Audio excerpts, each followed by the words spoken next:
Hey everybody.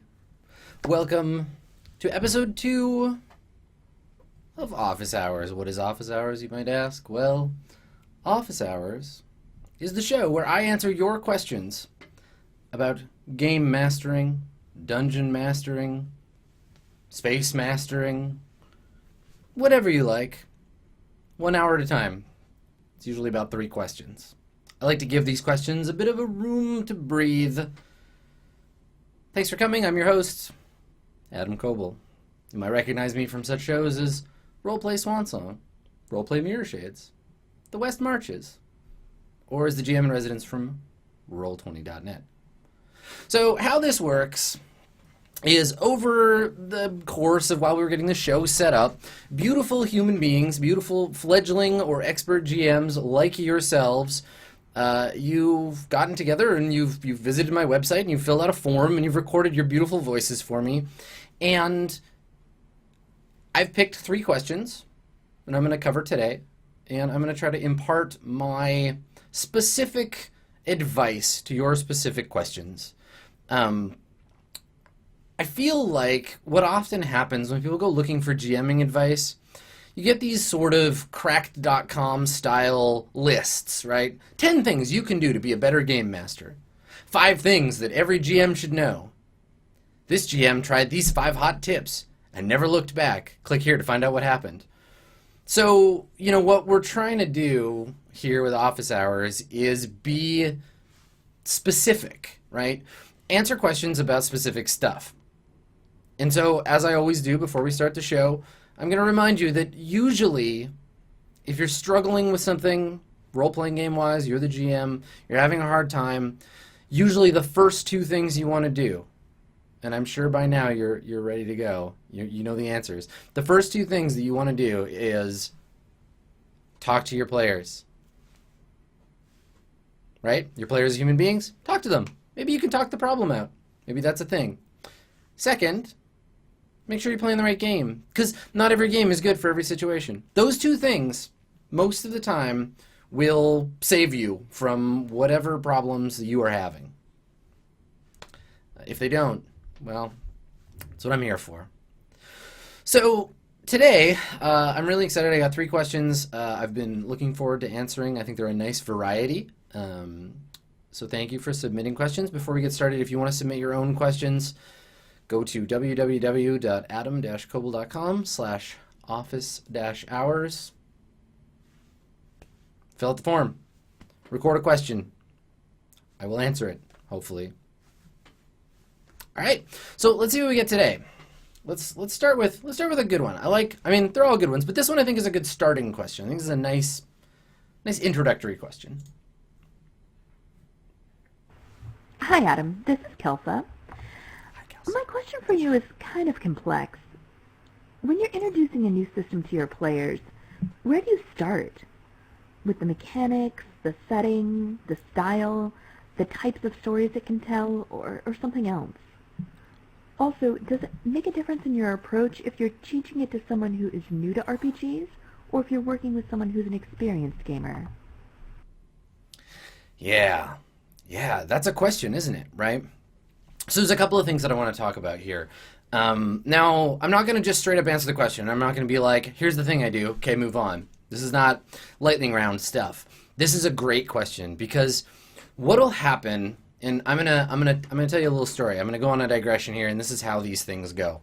So what often happens with a person who's new to GMing, or who is like getting into the idea of GMing, really sort of embracing their role as a game master in their group, what'll happen is they'll say, okay, I've learned to play the game we all play together, right? So if you're playing in 1977, maybe you're like, I've learned Advanced Dungeons and Dragons, right? I'm ready. I can GM this. I feel fine. Maybe you're playing in the 90s, you learned how to GM Vampire. Whatever your game is, you learn to play that game, and then you start to learn about other games. And you think, oh, hey, I get games now. Like, I get it. I'm not just looking at the art. I'm not just reading the book. I'm getting the game, and I'm starting to realize, like, what this game could be for my group. So you're getting hype. GMs are always the hypest players. They're always the ones in the group that are like, yes, games, this shit right here, I'm excited about this. So, it does lead inevitably to the situation where you become the facilitator of these games to a group, right? Where you're like, okay, I have this game I want to play. It's about these things I'm excited about. Maybe it has these mechanics I'm into. How do I introduce it to players? And moreover, how do I introduce the players to this game if they've never played role-playing games before? That is a big, scary leap. So I think that there's two very distinct questions here. There's how do we introduce a new system to players, and how do we introduce brand new players to role-playing in general by way of the game we're about to teach to them. Heavy, right? That's a bigger question. So let's assume that the people that we're going to play with already know something about role-playing games. Maybe we've played together before, maybe not. Maybe they just, it's our old group. We want to introduce a new game. We are excited about a game. So we get an email from a Kickstarter we forgot we backed. And we're like, oh, I forgot about this game. This is that Powered by the Apocalypse game where you're vampires and you bid blood points back and forth. Oh, cool. That's a good game. I want to play that. How am I going to get my players excited about it? Because generally you're not introducing them for no reason. You're not saying like, hey, have you heard of Burning Wheel? Here you go. Check it out. I'm out. It's a game. Check it out. It's introducing them with the intent to play. Let's take a step back. Role-playing games are tricky because without doing the thing where you compare and contrast with every other role-playing game you've ever played, you kind of have to look at what they might be. They're engines for something potential, right? Like a role-playing game, to me, is like a toolkit. How do you introduce someone to a hammer or a hacksaw or a paintbrush? Do you say, this is a hammer. It's got a wooden handle and a metal head. It's flat on one end. It's got another end for pulling nails. Here, you hit things with it, I guess, or to do different stuff. That's fine. Or do you say, let's talk about what we could build with this hammer. I'm gonna give you a hammer, and we're gonna put up a house, and it's gonna be beautiful, and we're gonna live in it, and the sun will come shining into the kitchen in the morning, and we will be protected from the rain, and So think about that in terms of role-playing games, right? And I think, Kelsey, you already are a bit ahead of the curve on this question, because you're like, do we start with the kinds of stories it can tell? Now that, I think, is very telling. What is the narrative that will emerge from this game in a predictable way? Like you can't predict. You really can't. Like if I were to say, okay, this is a game about going into a dungeon and fighting dragons. So you're going to go into a dungeon, you're going to fight some dragons. Does that sound fun? Okay, cool, great, let's do it. And then you play D&D and then they're like, why are we fighting rats? Okay, fine, we're done with the rats. Now hobgoblins, bugbears, orcs, kobolds, what is this bullshit? Where are the dragons? Fucking give me some dragons, right? So you can start with that narrative, but it's unpredictable, right? And you can't always, especially with games that aren't as GM focused, you can't always predict what that narrative is going to feel like. In Swan Song, I say, my inspirations for this are these things, but who knows where we'll end up. So, I think for me, the way that I look at this stuff is I try to be as holistic as possible about it. And like with anything you do as a GM, you have to consider your audience, right? So I wouldn't take a game and I wouldn't go to a bunch of people who are brand new role players or they're coming over from LARP or something and say, so in this game, it's a pool of D6s. And if you get a 3 or better, you get a success. Huh? Yeah, it's got a skill list. You like skills? Me too. Don't do that. Right? Don't talk about the design stuff. Not with new players. With design nerds, that's where I would start. I'd be like, so here's a really interesting mechanism about this, right? But the thing is, you're knowing your audience. You're excited about this game. Follow that passion through. Think about what excites you about it, and then tailor that to your audience. Now, mechanisms create narrative.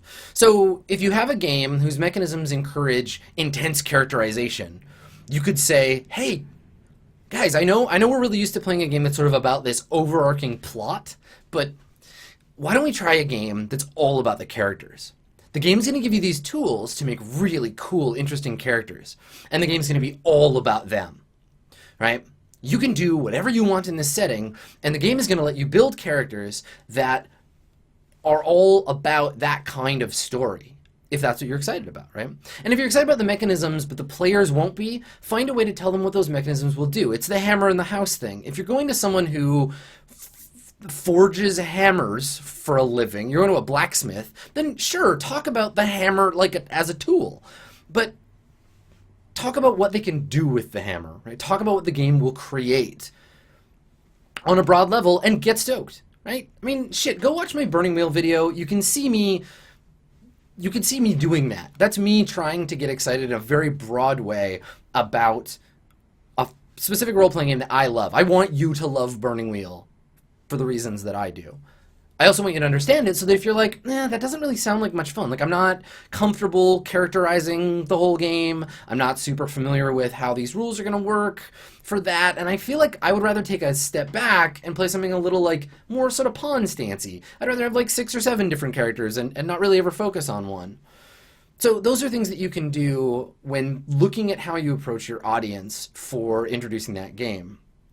Now, I think the trick here is that it requires that you understand the game, which, that's up to you. If you feel like you understand the game, be comfortable. Go and do that. Because people are going to ask questions, right? And don't be scared when someone is like, yeah, but in this game, can I be this? Can I do this thing? Don't be scared to be like, I don't know. I'm excited about this one thing in the game, but I don't know about that. You want to be a space elf? I mean, maybe. Let's do character creation and find out together. This is the trick, right? Like, don't focus on a big commitment. At least I don't. I don't focus on big commitments, right? I say, okay, we're going to play Mage of the Ascension. I'm a little about the rules. I'm not sure if I like them that much. Setting is great.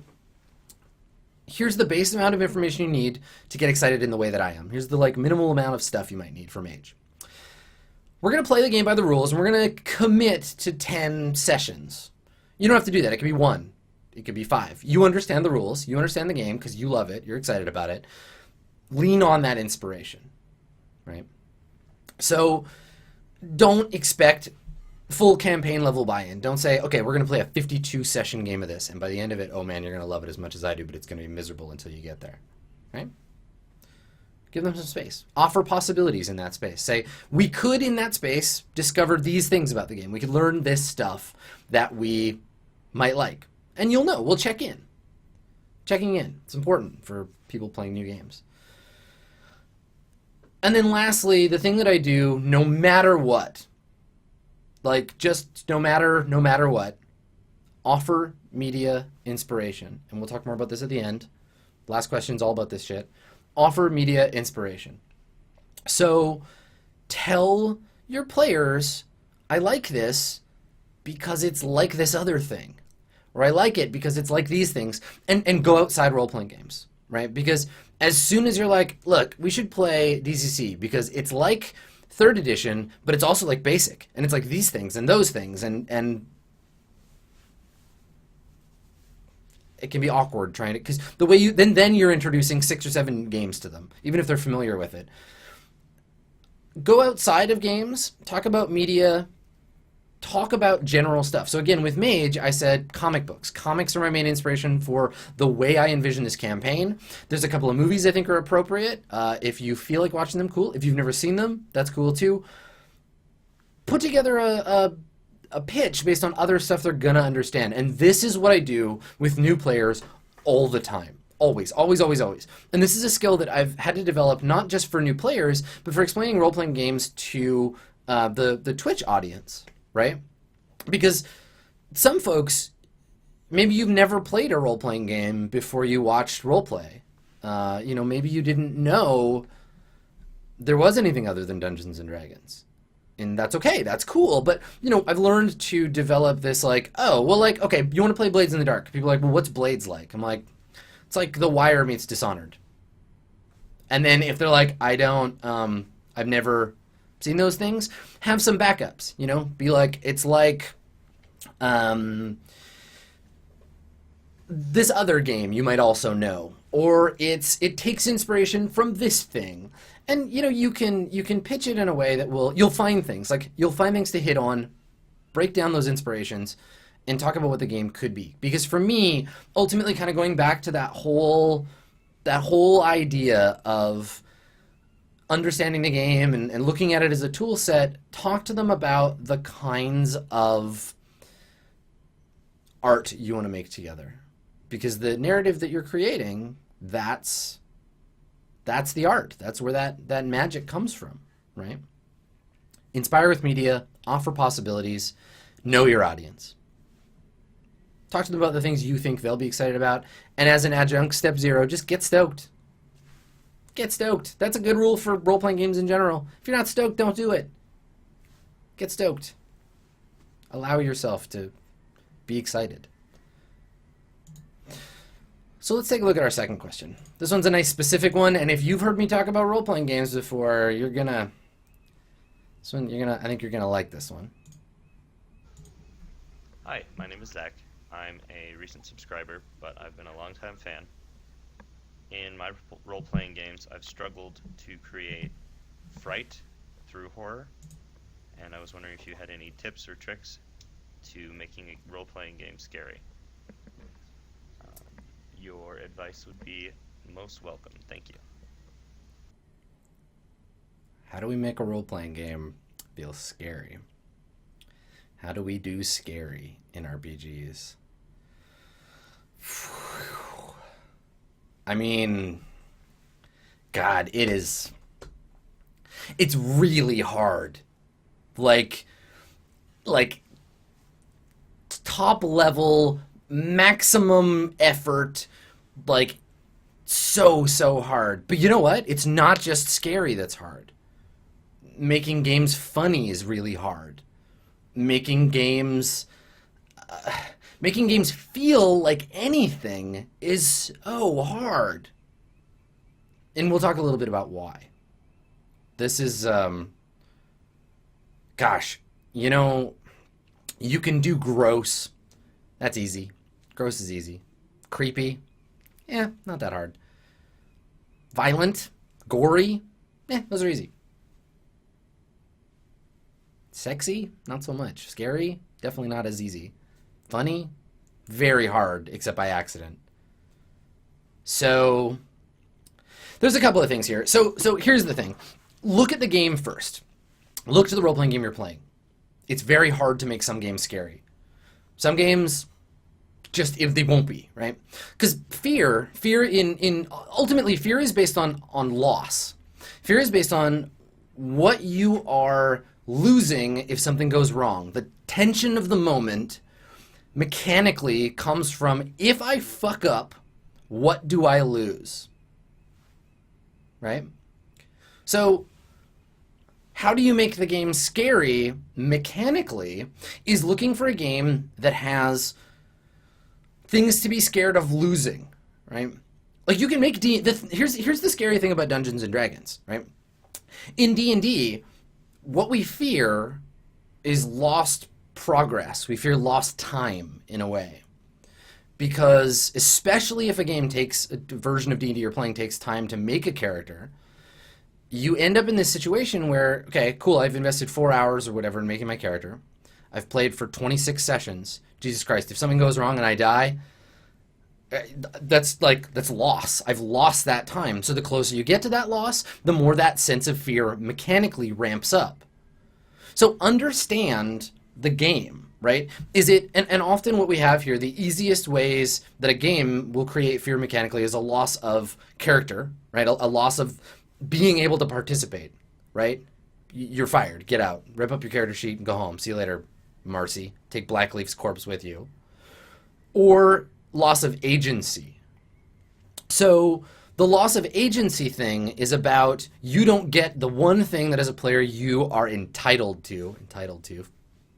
So, okay. So entitlement in a role-playing game with a traditional GM and player structure, you're entitled to the agency of your character. So you're allowed to say what your character says, you say what your character does, you say where your character goes, who they fight, who they don't fight, who they like, who they dislike, what they wear, in the same way that you as a person does that moment to moment, day to day. Hopefully you don't have anyone GMing your real life. Well, like non-consensually. Anyway, the thing here is about it's about agency in some situations, right? And so this is why, like, I think Charm Person is the scariest spell in D&D. So you have compare and contrast, right? Let's pick specific games. So we talked about D&D. We talked about how D&D has things like hit points or sanity, and when you run out, you're dead. That's your fear of loss. Mouse Guard has this in terms of nature. Burning Wheel has it for if you're an orc, you have hatred, and it goes up, goes down, moves around. Call of Cthulhu has sanity points, and when you lose all your sanity, you go bananas, and now you've lost your character, right? Mental hit points. That's one way to do it. It's system. Learn that system, know the tension, use it to build those scenes in the game, right? Move people towards the threat of loss in those games. That's how you make D&D scarier, right? Hover them on the edge. Threaten them with that darkness. Other games have agency removal. I'm thinking particularly of Vampire, Wraith, a lot of traditionally sort of horror games. These games use agency removal as their fear mechanic, right? Don't drink blood enough? Uh-oh. It's the red fear, or whatever. I guess that's fire. It's the hunger. The beast takes over. You black out. The GM gets to describe what happened to you. So, your best friend, who you've loved for 1,000 years, uh-oh, you diablerize them.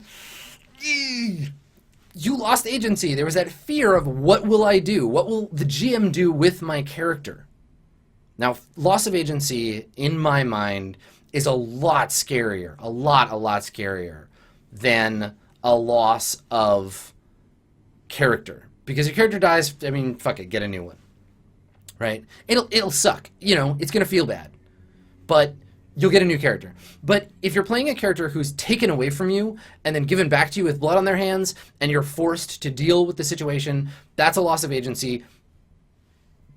It's more impactful, but it's also a lot more dangerous, right? This can be particularly scary or not fun for people. And we'll talk about safety in a minute. But from a mechanism perspective, look at your game. Make a list. Like, just bust out your GM notebook, write at the top, how is this game helping me? And make notes. Write down, don't talk about art, don't talk about prose, don't talk about setting, because fuck all that shit. Write about the mechanics. Make a note every time a mechanism in the game supports or takes away from your ability to invoke fear. Because if you end up with a list of nothing, you're playing the wrong game, right?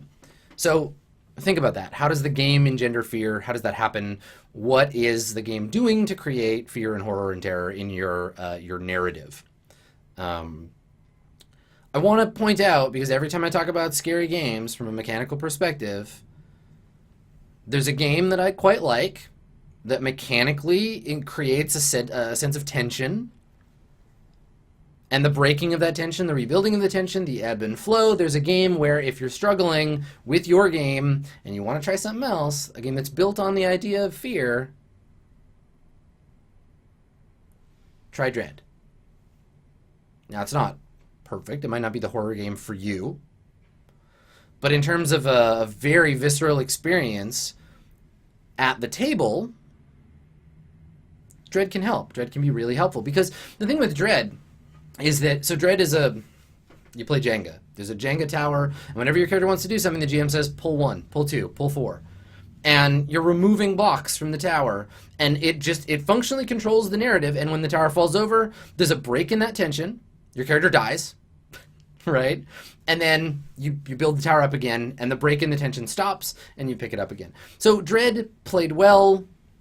With all the advice I'm about to give you about knowing your players, can mechanically support the kind of play that you want to play. Or it sounds to me like your players want, right, Kingleman? Because your players are keen for you to scare them, which I think is interesting. I hope that they're helping you. So I mean, let's talk about engineering emotion. I talked a bit on the last episode about how fun is not a thing you can just make. No role-playing game can specifically create an emotion in everyone. I mean, no piece of art can do that. Right?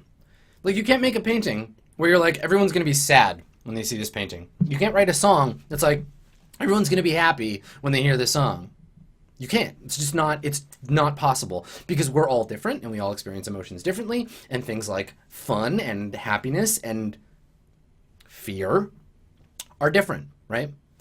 Like, for example, if you're my GM and you want to scare me, describe my character being hospitalized in some way. Describe procedures that I have to undergo. Describe me having my blood changed.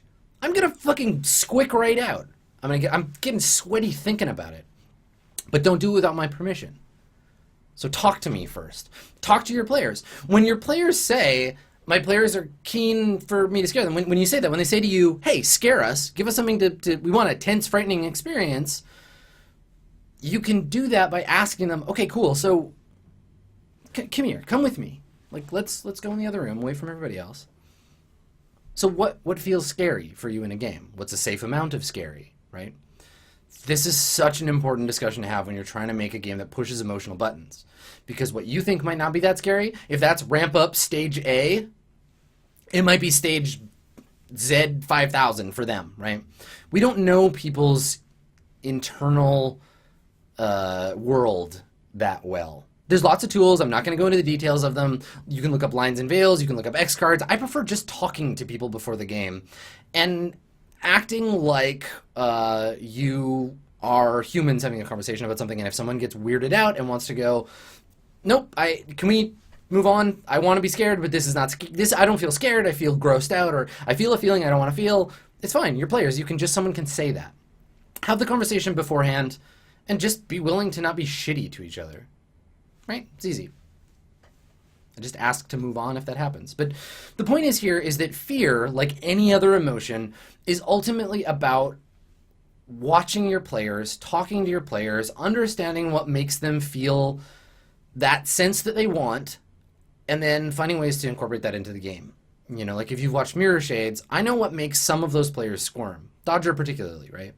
Humanizing NPCs they have to be violent to, putting her character on the spot.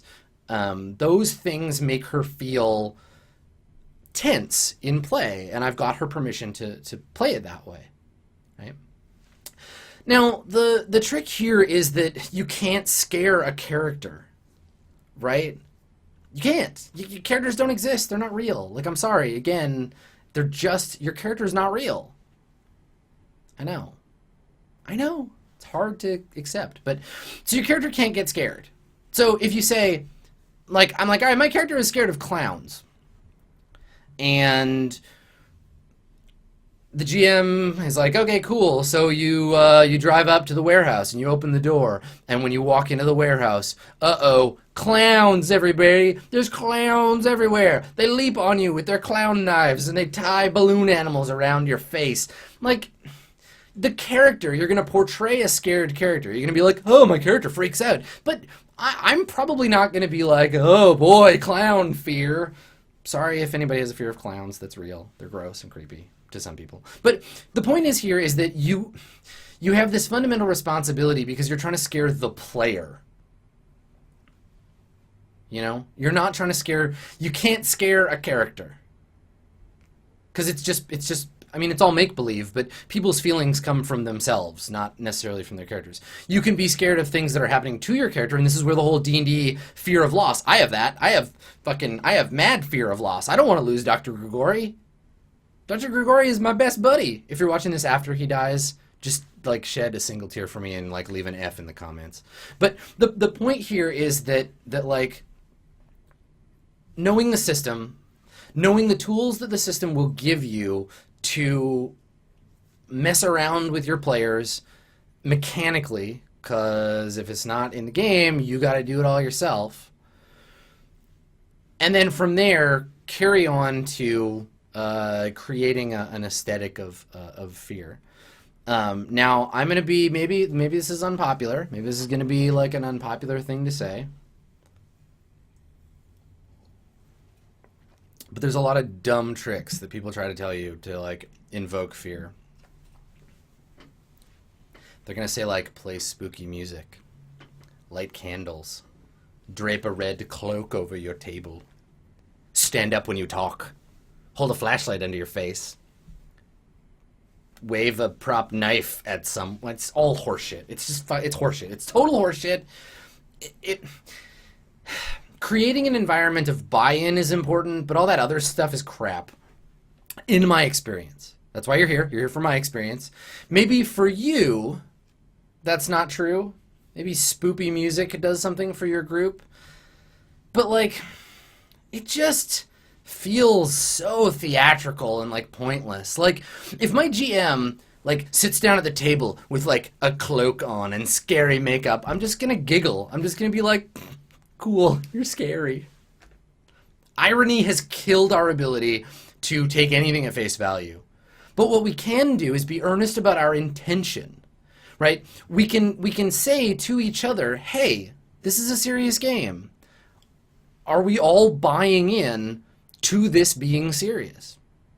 And if somebody's like, yeah, okay, and then you play and they're like plucking coconuts together and making Monty Python references during the middle of your like intense vampire monologue, then they're not actually bought in, right? So you're not gonna fix human problems like buy-in with a fancy cloak.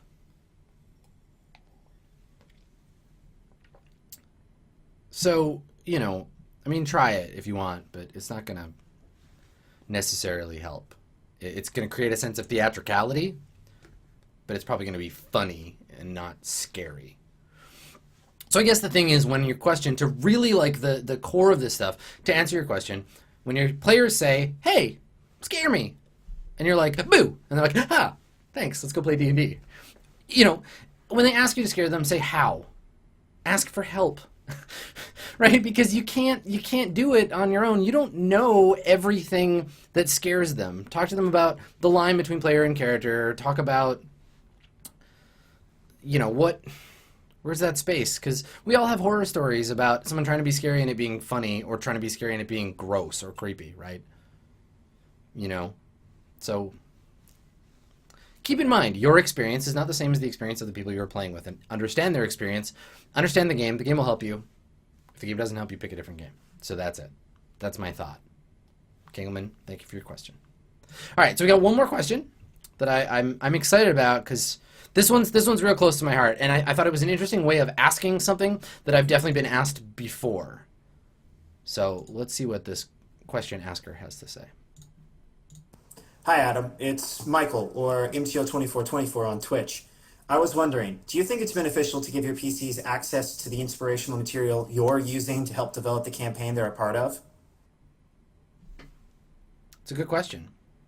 So I talk about inspiration all the time, right?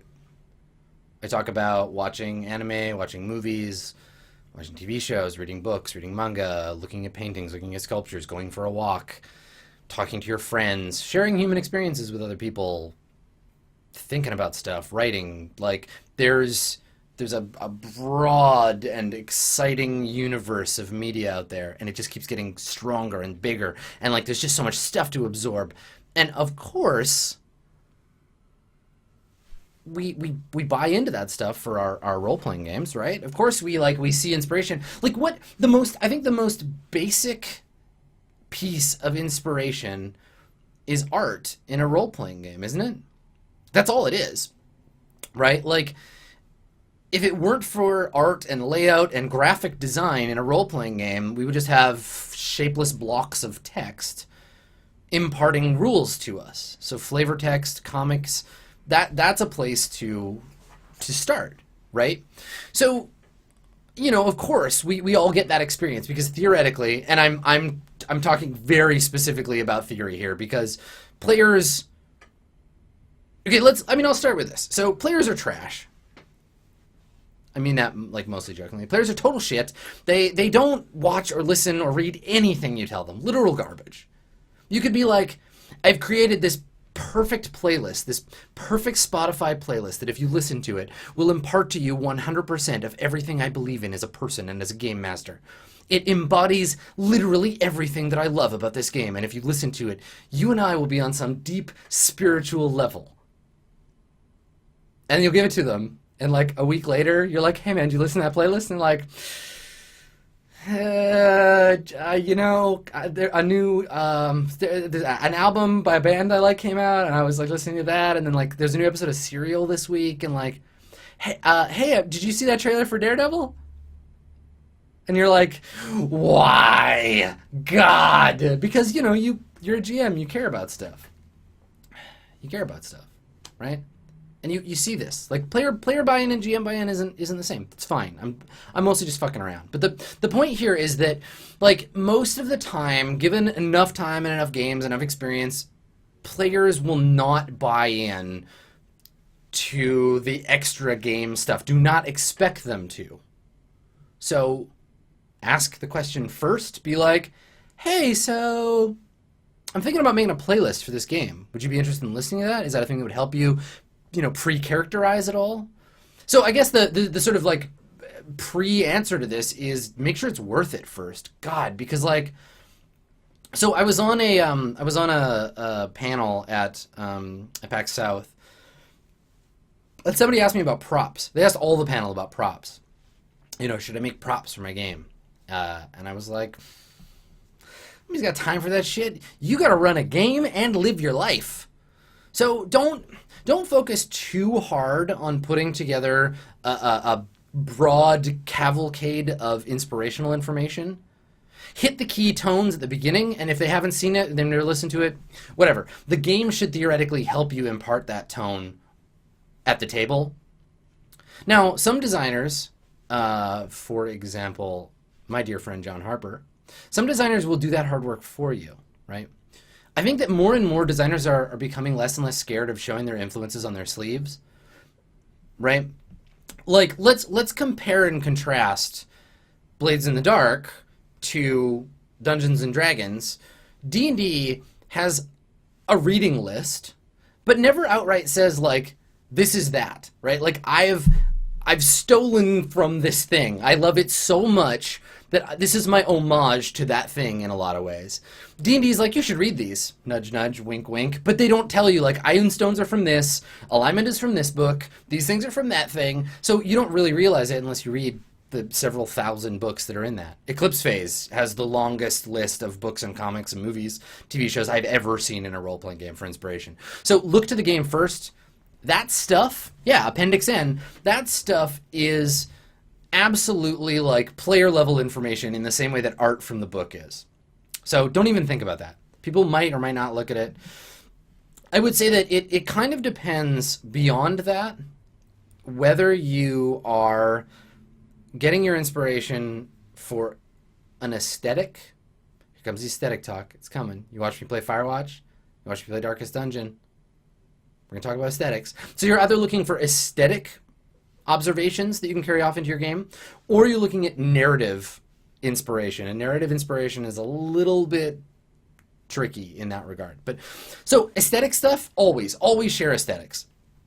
Like, chuck people pictures, like email them stuff, put it in your Roll20 account, print it out and bring it to the table. Just be like, boom, boom, boom, boom, you see this thing, these are some stuff. What do you think of these spaceships? This is the kind of thing that we want weapons to look like. Like, if you've got an aesthetic in mind, then share it, provided your players are interested and they're going to check that out. Cultivate an aesthetic from other people's aesthetics. Somewhere out there, there's an Asgard Sigma folder with screenshots of everything that I want my Stars Without Number universe to look like. Right? I mean, fuck it. If it really matters, if it's like really important to your aesthetic, or you're literally playing a game set in the world of a movie or a TV show, be like, hey, you want to come to my house? We're going to we'll make dinner, we'll drink whiskey, we'll hang out, we're going to watch a movie together. Like, do that. That's a thing you can do. Like, all right, we're going to play Warhammer, and Warhammer Fantasy, and none of you care about Warhammer as a universe, but the aesthetic. Let's sit down and we're going to watch The Witch, and we're going to watch A Field in England. Now you get it, right? Now you understand. You've watched these things. Then when you make your characters, they're going to be remembering the time that they watched that show. And I've done this with lots of campaigns. It's really fun. And ostensibly, the people you play role-playing games with are people you can stand to be around in a different form of social context. If they're not, you may have another problem. So to answer the question about giving them information about the material for inspiration, do it. Hit it. Like, just for aesthetic purposes, be like, here's some screenshots, here's some stuff. I happen to be collecting it for my own GM stuff, so maybe you'll like it too, right? But the other side of it, the narrative side, this one I think depends, because it sort of depends on how much of a colossal content thief that you are. Because if you... I guess this is the thing. Try not to steal the entire plot of one thing all at once. Like, try not to do that. I mean, it's easy then. They won't know. You know? If you're like, all right, so we fade up on a spaceship, and it's being chased by a bigger spaceship. And there's this guy in black armor, and he's like choking a dude. And there's this chick, and she's got buns. And then she's talking to a robot. People are going to be like, oh. Yep. Oh, well, yep. Okay. They get it. They're going to be like, cool. All right. I'm going to stay away from Alderaan. Stay away from, Folderol. That planet's probably going to blow up. Right. So don't steal wholesale and then you're safe. Again, I don't think this is an unpopular opinion, but I think this might be a thing that people don't say to each other very often. Steal things. Just jack the shit out of as much stuff as you can find, and then chop it up, right? Like, cut it into pieces, and then mix and match it, right? Make a stir fry of your favorite things, you know, like characters that are inspired by the look of one character with the attitude of another character. I mean, Swan Song, right? Like, Swan Song. Go watch Swan. I'm not a good GM. I'm just a careful thief with decent improvisational skills. If you watch anything I've ever done, it's all, to me, because I have all the pieces in my head, I know where all this stuff comes from, and every time one of you figures it out, it's both exciting for me, because I'm like, oh yeah, you saw that thing I love, right? And so you see what I did there, where it's like the guy looks like Bato from Ghost in the Shell, but like he's got the emotional trauma of like a character from The Wire, right? So you get it, right? You see what I'm doing, but like it also secretly shames me deep down in my GM, my blackened GM heart, because I'm like, oh shit, fuck, okay, well you got me nailed. Yep, I'm an inveterate thief. So your thievery will be easier to obfuscate if you cut and paste bits and pieces from a bunch of different things. And then share, right? Feel free to share it. Like, share the things that you care about. God, and this is like, okay, we're talking about role-playing games, but let's put role-playing games like down here somewhere and just like go way above it. As a person, it's so much fun to share something you love with people you are interested in or care about, isn't it? Like, this is what Kelsa's question was about. This is what role-playing games are. This is why I talk about the things that this is what streaming is about, fundamentally, is it's about sharing things that you love with other people, and then letting them engage with those things and get excited about them and build their own stuff out of it. And, like, honestly, players do it too. Like, all the time. Like, look at Mr. Sicarian. Everybody fucking loves Mr. Sicarian. I love Mr. Sicarian. But Jeff admitted from day one, he's named after a historical assassins plus some Warhammer stuff, and he looks like a guy from the Dresden Files. Right? And that's where he starts. That's where he begins characterizing, and you let these things grow above and beyond what they were. So just because a character starts as a combination of, I don't know, Tammy Faye Baker and Jabba the Hutt, doesn't mean that character has to be that character forever.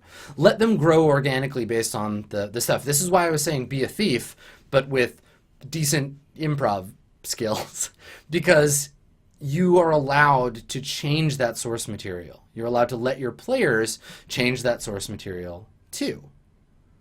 Because while a character might start as sort of nothing, just a bunch of media references, they're gonna grow. They blow up. They become something new. So let them do that. And share those inspirations. And you know what? If a player figures it out, if a player is like, oh, I get it. That like angry Canadian dude with the axe, it's like he's Wolverine, but also like you were using like Mike Myers, and I get it. Like it was like a Wolverine. Okay, cool. That's funny. You can be like, awesome, thanks. Like good eye. You notice that. You're not a total trash player. Maybe you absorb some media. You're a person. So I guess this is the thing, is like share stuff you care about. And kind of to go back to Kelsey's question, this applies to games too. This applies on all the sort of highest levels. Just like get stoked and share the things you're stoked about, but be clever about how you use your inspiration for play. Learn to improvise based on bits and pieces. Write down, and here's an experiment. Here's some homework you can do. Okay? So let's talk about Miss Fate. So if you're not familiar, Miss Fate is an NPC from Swan Song. She's really like MVP of the faction turn. So Miss Fate, for me, came originally from, I think, wanting to have like a badass woman military commander in a sci-fi setting. So I was like, all right, where do I start? What do I want? And so my brain first, I go to Vasquez, and I'm like, Vasquez isn't really a leader. Vasquez is kind of just like a tough badass. But okay, so what other like badass females do I know? Samus Aran? Yeah, too bounty huntery. And so what I hit on was, I can never remember the character's name, the hero of Verdun from that horrible, semi-horrible Tom Cruise movie where Space Groundhog Day, Edge of Tomorrow. So I started there, and I was like, okay, so this is my image. I have her in my head, but I also want to upset some gender stereotypes. I'm going to make her really like loudmouth and swearing a lot, and Rita, that was her name. And I wanted to like bend her a little bit, and she's really taken on her own life. I don't keep going back to that movie, and I'm like, okay, what would she do here? What would happen in this situation? I've given her a space to exist in, and then I'm letting her breathe. Letting your characters breathe, letting your settings breathe. Everything in Swan Song is based on something else, I promise. No creative thought there. Well, I mean, that's not true. No, nothing new. So, I mean, watch it. You'll see the ways in which that happens if you watch other GMs play. And that's kind of the point of Office Hours, really, is to impart specific GM stuff from me to you. So your homework now is going to be, go and watch something. You have a movie you've been wanting to watch for a while? You got an anime you've been meaning to finish? You got a comic that needs reading? Bring your GM notebook. I mean, maybe not to the theater, but go sit down on your couch and start a new page. Put the name of the NPC at the top of the page, and make notes about that NPC. Now, don't make notes about like big, important, significant stuff. Make little things like excellent angry face, or says cowboy to everybody. Calls everybody cowboy. That's fun. I kind of like that. Uses a sword when everyone else has guns.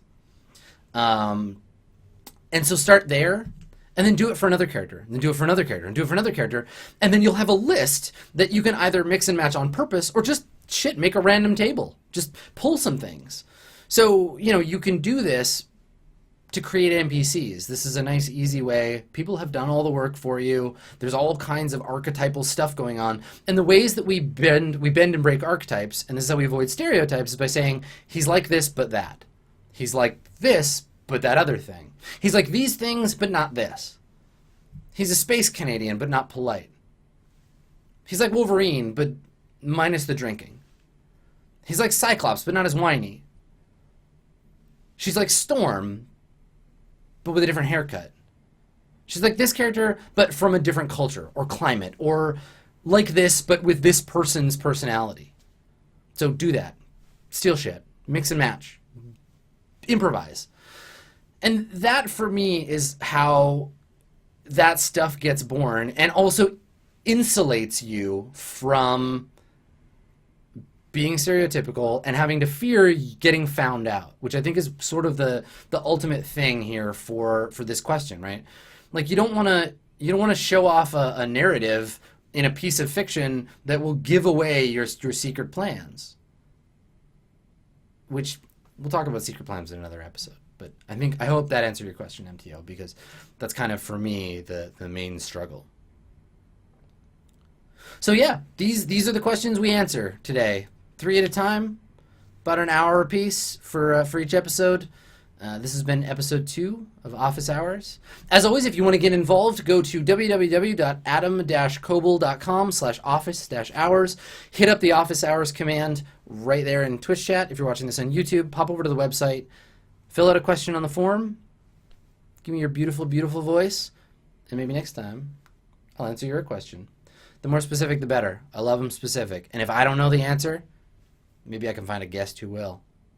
So tuning in next week. We'll be back at 2 o'clock Pacific for episode 3 of Office Hours.